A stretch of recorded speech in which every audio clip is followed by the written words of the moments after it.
Hello, my friends. I am Adam and I review things. I'm trying to be the most prolific reviewer of all time. So, generally, I review books, movies, plays, podcasts, whatever. And today I am reviewing a book called Talking with Serial Killers, Sleeping with Psychopaths by Christopher Barry D. So, Christopher Barry D is a criminologist who has a series of books called Talking with Psychopaths, Talking with Serial Killers, and I think that there's about 10 books in the series, and this is one of them.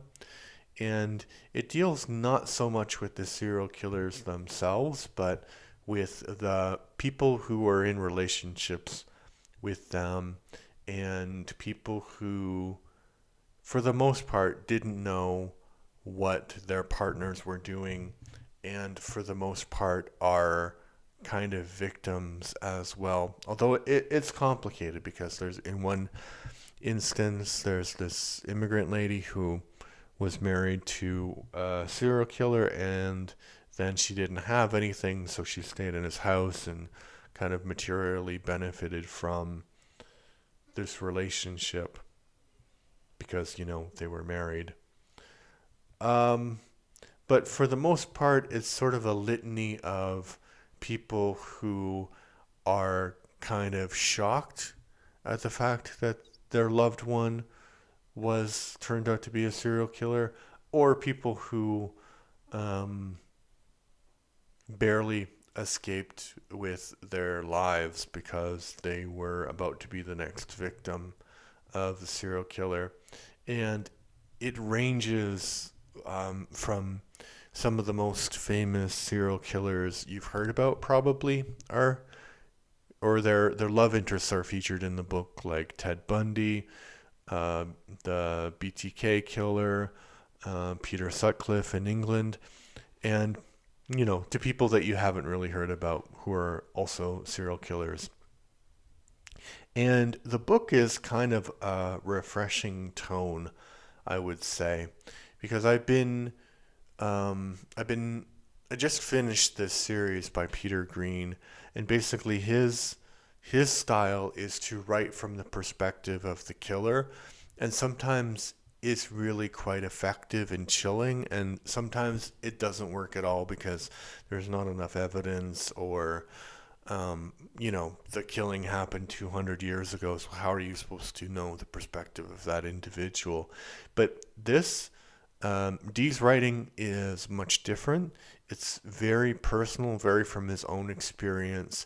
And he goes out and he writes to these serial killers, and the serial killers write to him, and they involve him in their lives. There's like this one point where the girlfriend of one serial killer gave Dee, who's the author, gave him a car and a moped that belonged to the serial killer, and so he couldn't use it because I don't know why, but yeah, so he sold it, and then the serial killer was like, "Hey, about that thing that my ex girlfriend gave to you, could you like give it back?"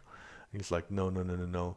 So he has this like kind of clever way of ingratiating himself with these killers, and one, I think it's just to make a good story, but the other is sometimes it actually has a positive effect.